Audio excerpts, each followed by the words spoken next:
Hi, my name's Seymour and I'm here today to talk about some of the work that I've been doing with my colleagues at King's on developing ethical verbal consent for voice assistants.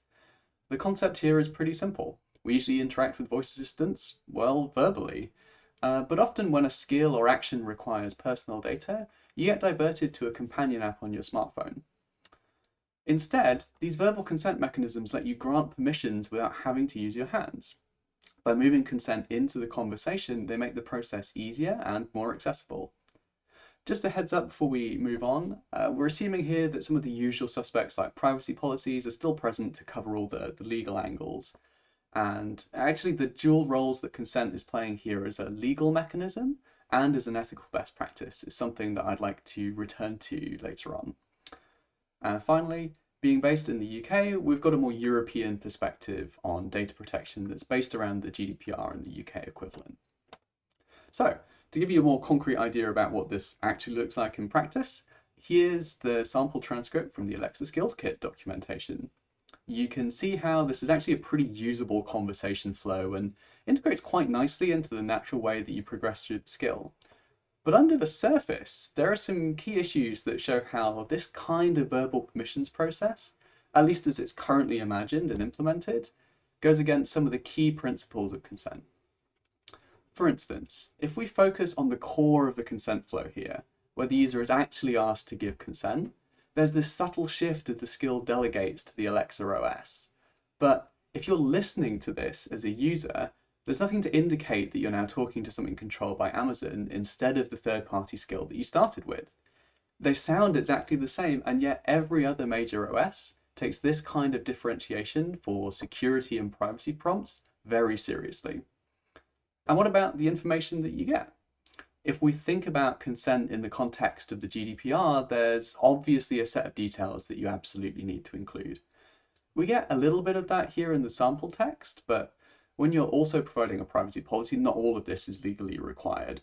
But some pretty key details are missing from the exchange, given that from a practical user perspective, this effectively replaces the graphical alternative that's currently used. Even worse is that because of the way that Amazon lists developer information, even if you make full use of the website and companion app, there's no guarantee that you'll ever be able to find out who has your data. Developer names are self-provided, and research has shown that almost half the privacy policies and skills on the Alexa marketplace are either inadequate or just straight up missing. So your only real option here is to submit feedback to Amazon and hope. And about that last question around withdrawing consent. If you give consent verbally, how do you withdraw it? If you use the conventional permissions flow, you get directed to the companion app, where you have to check the boxes for each type of information that's being requested. And at that point, you know how to get there, and it follows that unticking those boxes later on will stop the data sharing. Great. But if you give consent verbally, then you can't revoke it in the same way. There are no voice commands for that. You've got to find the menu in the app yourself because that's the only way to do it. And the last thing I want to draw attention to is how the structure of conversations with voice assistants adds a background sense of time pressure to conversations. You can see an overview here of the informed consent process for researchers, and one of the key points is that you have as much time as you need to consider and respond. But a fundamental element of conversation with voice assistants is the reprompt. The device asks you a question, and in the case of Alexa, you've got about 8 seconds to respond. Even if you remove this for consent decisions, just using the assistant day to day conditions people to the cadence of conversations in a way that's really difficult to escape. So, identifying problems is great, but what about making things better? There's some obvious stuff that jumps out as a direct response to the things I've been talking about, like restoring symmetry to the consent process by adding new conversation options. Using a different voice for system and security messages seems like a go-to plan, but there are some potential problems with this strategy that have been forecast in the literature since the early 90s around how people perceive and respond to different voices across devices. More recently, studies have also confirmed that users often make little distinction between first and third-party skills, and introducing what might be perceived as a separate new assistant could cause a lot of confusion. But there are also some less obvious things, like leveraging other interaction modalities to deliver some of the information that either isn't well suited to a verbal description or that we simply don't have the time to deliver via speech. We see this to an extent with the current approach, where the legally required notices are hidden away in the GUI. And on this note, the way that we provide access to these mechanisms for developers is also important. Descriptions of why a skill needs personal information should be required by platforms, and Google, for example, already includes this contextual information as part of the permissions API for developers, which in turn signals its importance. Providing actual guidance on what to say would also be a great help, but this might need to come from regulators, as platforms generally try and shift the legal responsibility for using their own APIs correctly onto developers. And finally, I'd like to share some hidden opportunities that arise through taking a step back and critically looking at how we handle data sharing, permissions, and consent for voice assistants. Some examples of this might be breaking away from permissions dialogues, being this Hobson's choice, where declining sets you back to square one. Signposting people with alternatives if they decline to share their information also shifts the incentive back towards this sort of ideal state here where apps and skills only ask for the data that they absolutely need to get the job done.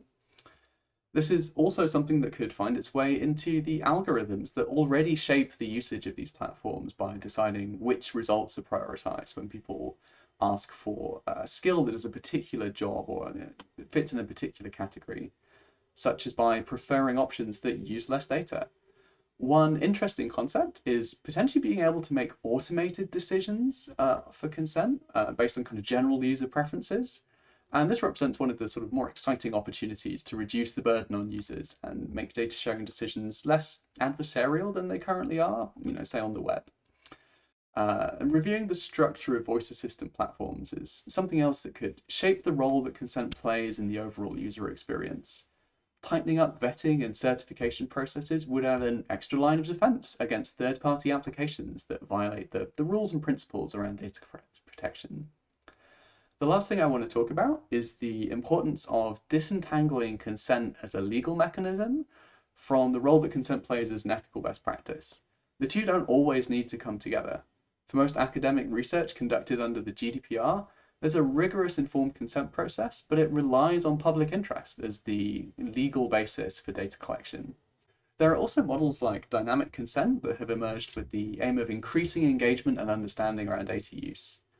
The kinds of platforms that voice assistants have become also raises some gnarly questions around who the data controller or controllers are in any given situation. Is it the platform, the developer? What are the legal bases being used for different kinds of data?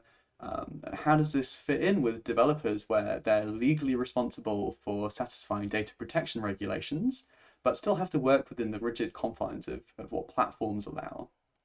In most cases, verbal consent, like I've been talking about today, needs to be backed up with a privacy policy, especially where consent is required by law in order to use data. Current implementations make the process more usable, like voice forward consent for Alexa, but as we've seen, have some pretty serious problems and really miss out on the benefits that consent is capable of bringing as an ethical best practice. This is particularly true around issues of transparency, and in particular helping users to better understand the services that they're using and to express their own privacy preferences. Thank you very much for listening. If you have any questions about this ongoing line of research, then there's a live Q&A now, and obviously feel free to follow up after the conference via email if you want to discuss anything. Thanks.